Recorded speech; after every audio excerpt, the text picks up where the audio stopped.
Isinubit na sa Office of the Ombudsman ang affidavit ng mga nagpakilalang dating tauhan ni Zaldico na nagsabing nag-deliver sila ng mali-maliatang pera sa ilang personalidad doon sa utos ng dating congressman. Paniwala ni dating Senador Antonio Trillanes IV, isa sa mga tinukoy na personalidad, tila layon ng mga lumantad na isabotahe ang nangyayaring pagdinig sa International Criminal Court. May unang balita, si Salima Refran.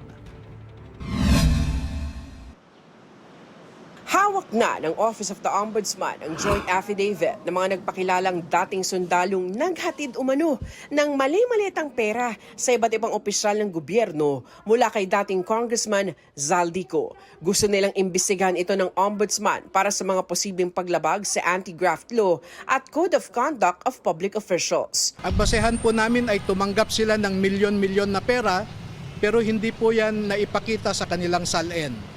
At pag mag-iimbestiga pa ang ombudsman, ay maaaring makita nila na merong malversation at saka bribery.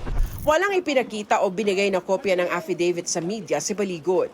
Pero sabi ni Baligod, kasama sa isinumiting affidavit ang pakikipagtulungan umano ng pamahalaan sa ICC investigators para imbestigahan ang extrajudicial killings noong giyera kontra droga. Giit na mga nagpakilalang dating sundalo, nakipagpulong raw sa ICC investigators si dating Justice Secretary at ngayong Ombudsman Jesus Crispin Remulla sa kanyang bahay umano sa Bel Air, Makati. You have a high-ranking official of the government, no less than the Secretary of the Department of Justice, cooperating with the ICC. And we have a maxim in law that what you are prohibited to do directly, you cannot do indirectly. Sa kabila nito, tinuloy pa rin daw ni Baligod na ihain sa ombudsman ang affidavit. Sabi ko nga, wala tayong choice eh. Hindi ko naman pwedeng dalhin sa DOJ. Di ba? Hindi ko rin pwedeng dalhin sa Senado, sa Kongreso o sa RTC kaagad. Walang ibang ahensya ng gobyerno. Sinusubukan pa namin makuha ang panig ni Remulla.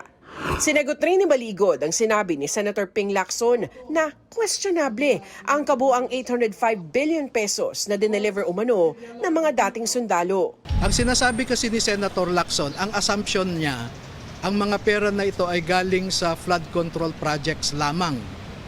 Marami pong ibang pinanggagalingan, Department of Agriculture, Department of Environment, no, yung mga reforestation program, no? Yung mga irrigation projects, kasi ang pinupunto lang niya yung flood control eh. Pero meron tayong irrigation projects na maraming ghost dyan. Ayon sa Office of the Ombudsman, dadaan sa proseso ng evaluation ang transmittal na ito. Bukod sa pagsusuri sa nilalaman ng joint affidavit, susuriin din ng Ombudsman ang kredibilidad ng mga sumumpa rito, maging ang inihaharap nilang mga ebidensya. Ayon naman sa Office of the Prosecutor ng ICC, pinopondohan ng budget ng korte ang mga aktibidad ng OTP. Striktoan nila ang pagmamanage ng budget sa independent at transparent na pamamaraan, alinsunod sa regulasyon ng ICC. Confidential din ang pinagmumula ng ebidensya, kabilang ang pangalan ng staff at witnesses, gayon din ang mga institusyon o organisasyon na kausap ng OTP. Si National Security Advisor Eduardo Año kinondena naman ang alegasyong tumanggap siya ng paper bag sa isang pulong sa Polo Club Townhouse. Wala raw siyang dinaluhang pulong o tinatanggap na paper bag, taliwas sa inaakusa sa kanya. Iimbestigahan daw ng kanyang legal team ang anilay malisyosong stunt kung bahagi ito ng mas malaking hakbang para sa destabilisasyon. Sa alegasyon namang binibigyan siya ng pera tuwing may meeting sa Lanico, nilinaw ni COMELEC Chairman George Erwin Garcia na bagamat abogado siya dati ni Co, hindi na niya ito nakapulong mula nang maupo sa COMELEC. Sana yung script man lang kung sino man yung gumagawa Nilagyan ng petsa. Para mas credible. Sana naglagay man lang kung kailan ba nangyari. Yung pagkakataon na rin ako after nung ma-appoint ako, wala na po ako mga meetings. Tinawag namang panis at sarsuela ni dating Surigao del Norte Representative Robert Ace Barbers ang alegasyon na hindi naman daw pirmado. Si Barbers ay chairman ng Quadcom sa Kongreso na nag-imbestiga sa extrajudicial killings at illegal drugs trade. Ayon naman kay Senator Antonio Trillanes IV, tila gustong palabasin ng nasa likod ng presko ng mga ex-Marine na nakompromiso na ang investigasyon ng ICC dahil sinagot umano ni Ko ang accommodation ng mga nag-imbestiga at ang sasakyan papunta sa mga lugar kung saan umano may mga EJK. Kasi ang gusto nila dalhin, o kita nyo, nakipag-meeting kung kani-kanino, anong koneksyon nun doon sa kaso? Hindi ako magugulat na gamitin ito ni Kaufman para humingi siya ng mistrial para ma-dismiss itong kaso na ito. Ang intention dito is to sabotage the whole ICC proceedings. Taliwas sa aligasyon, iginit ni Trillanes na walang ibinigay sa kanyang pera para panggastos ng ICC investigators. Ako, definitively, sinasabi ko na walang binigay na pera sa akin, walang ako natanggap na pera para sa ICC man o kung para saan. Binigay daw sa ICC. So paano nilabas ng taga-ICC yung $2 million? Bagahin ng ICC, hindi pera yon. Alam natin na bawal ka maglagay nun kasi makukuha yun.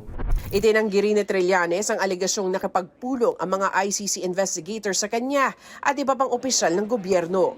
Itinuro ni Trillanes si dating Congressman Mike Defensor bilang isa sa mga nasa likod ng mga sundalo. Meron ng mga nakakita ng mga plate numbers ng mga sasakyan na ginamit ng mga dating sundalo papunta at paalis ng presscon.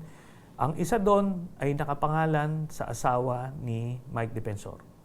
So, alam natin kung sino itong mga to. Si Baligod, si Mike Defensor, mga bata ni Duterte yan. Mike Defensor again. Ador Mawanay 2.0. Kilala ang salitang Mawanay dahil sa pamimilit di umano sa kanya na gumawa ng peking salaysay.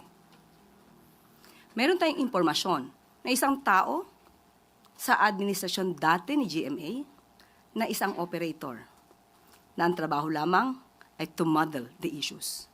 Pag ang taong ito ay kasama sa isang issue, something is fishy. Walang sagot si Defensor sa kung siya nga ang nasa likod ng presscon at umano'y affidavit.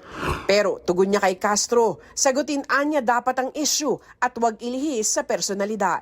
Higayatin daw ang mga komite sa Kongreso o Ombudsman na magsagawa ng investigasyon. Ito ang unang balita sa Rima Refran para sa GMA Integrated News. Kapuso, huwag magpapahuli sa latest news and updates. Mag-iuna ka sa balita at mag-subscribe sa YouTube channel ng GMA Integrated News.